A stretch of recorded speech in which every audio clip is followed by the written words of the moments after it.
Once more, they must face the problem game of birth. Yes, you have come here for a certain purpose. You were curious of the shadow cast by yourself into this darkness, and you wanted to find out what the shadow is for, and you had taken the birth here.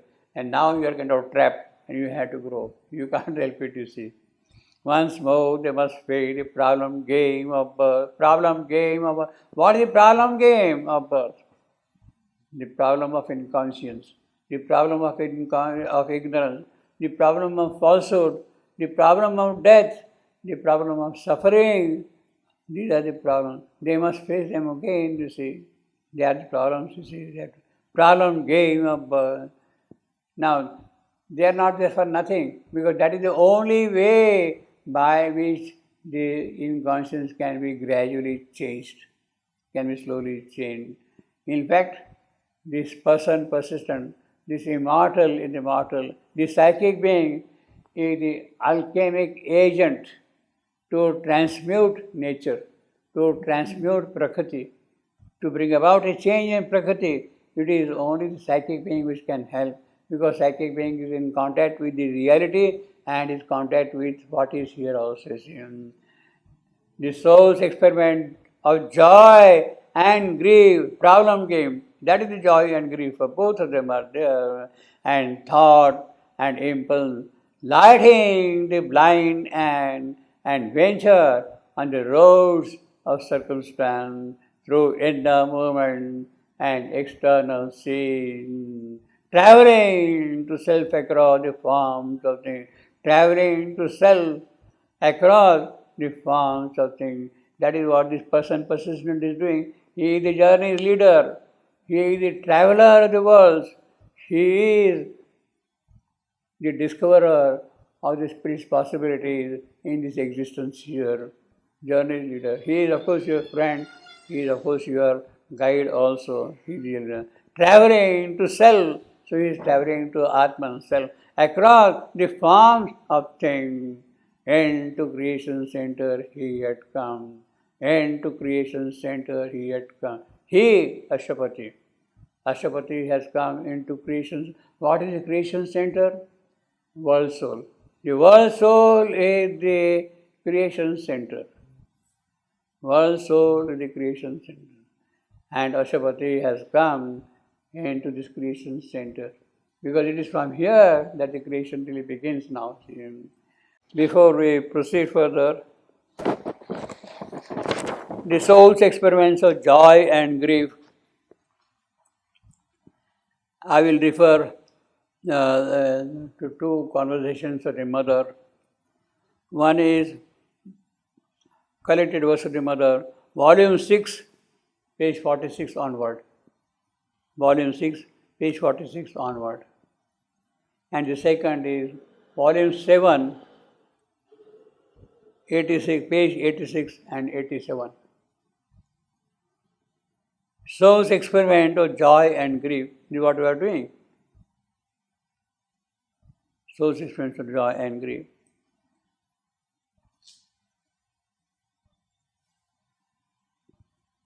This is very revealing. Mother has given every little detail in those talks, in those two talks. By the way, when I was looking at these two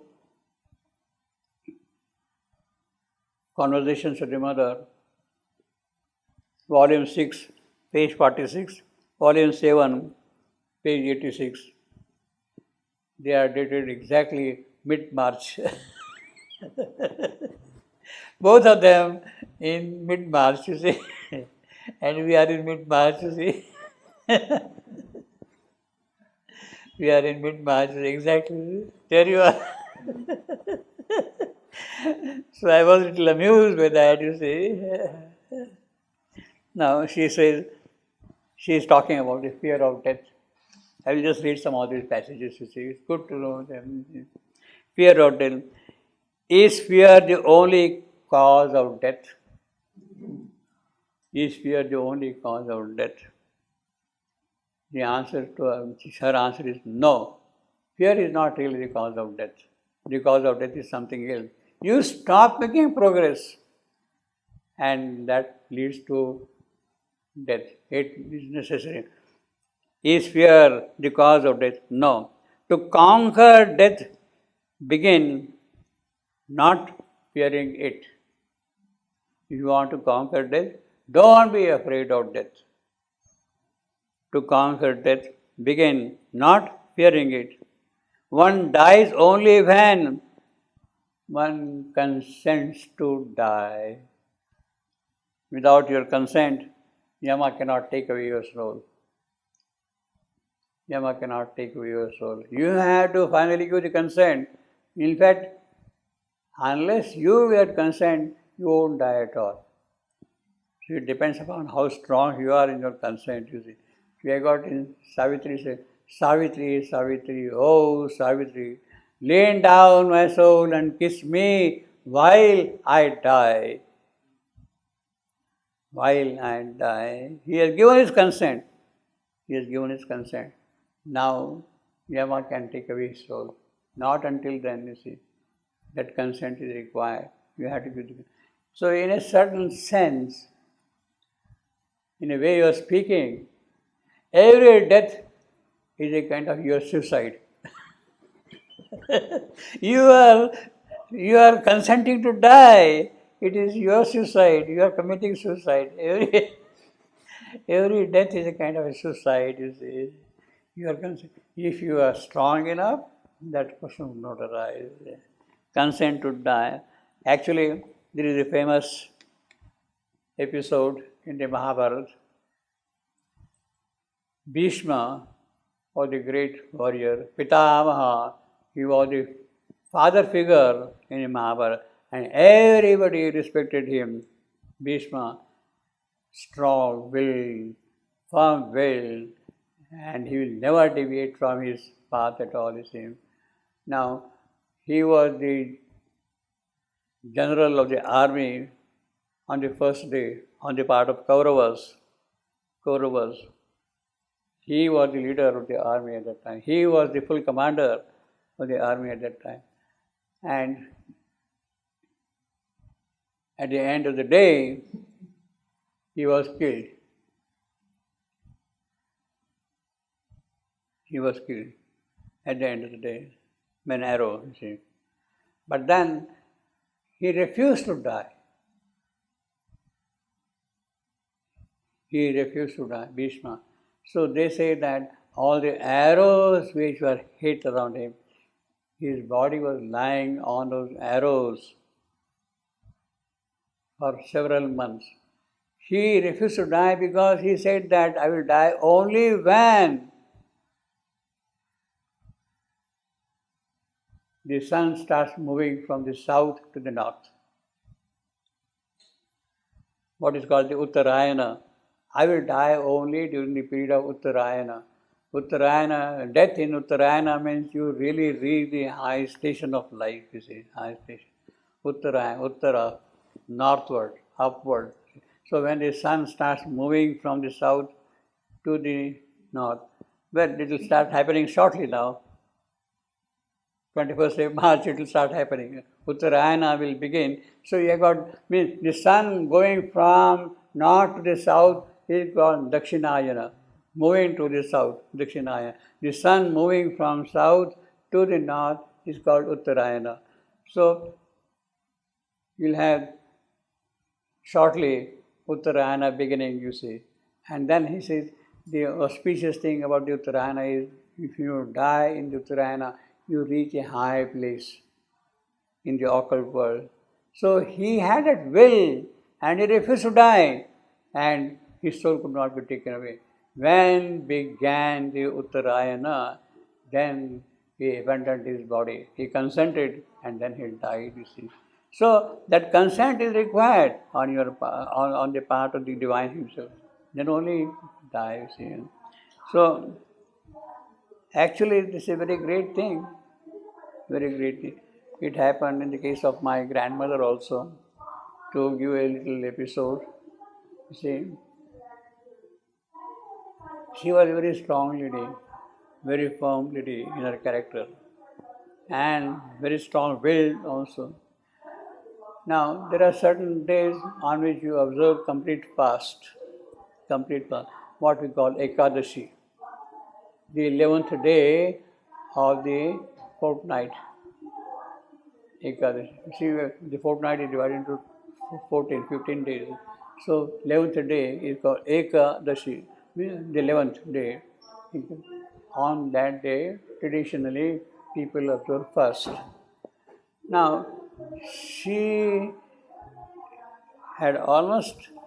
she was almost dying. Her pulse had become extremely weak and all that. She was about to die. But then she said, no, I won't die on Ekadashi day. I won't die on Ekadashi. She said that, I will not die on Ekadashi day.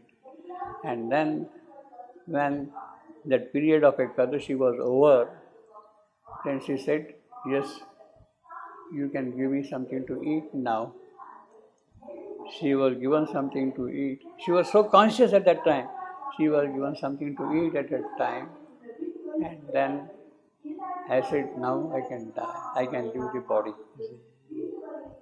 I can leave the body. It happened.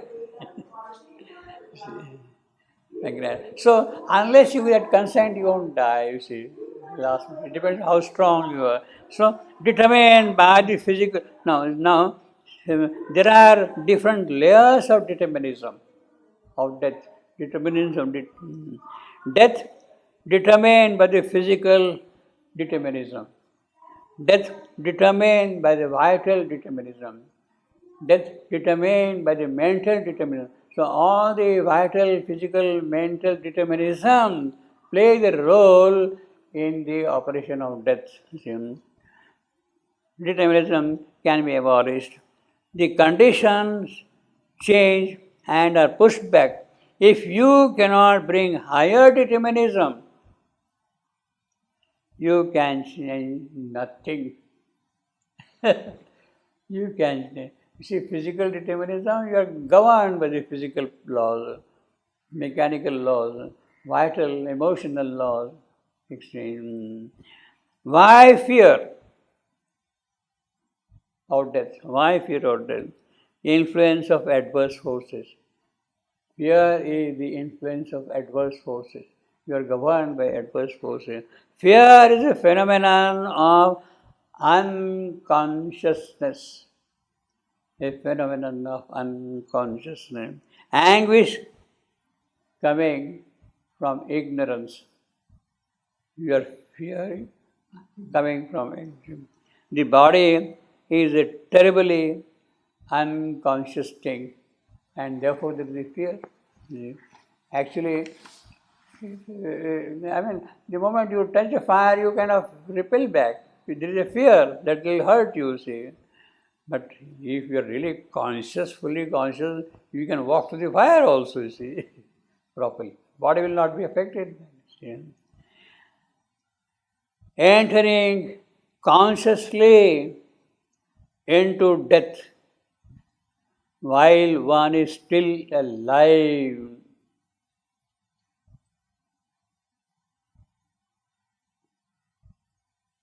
That is the important thing.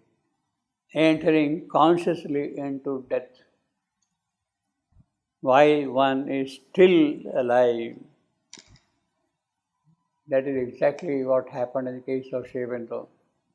He entered consciously into death. So there is no death really. In order to see the reality of death, he consciously entered into death with all the supramental power and light and force in him. He entered into death and conquered death that way, see. Entering consciously while one is still alive. Well, in the case of the mother, we can't say exactly that, but she said that ultimately, Lord, whatever you will, succor to will, succor to will. What thou willest, O Lord, what thou willest, O Lord. That is the condition she had achieved. Consciously she is saying, Lord, you are there to decide everything for me. What greater surrender can there be than that, you see.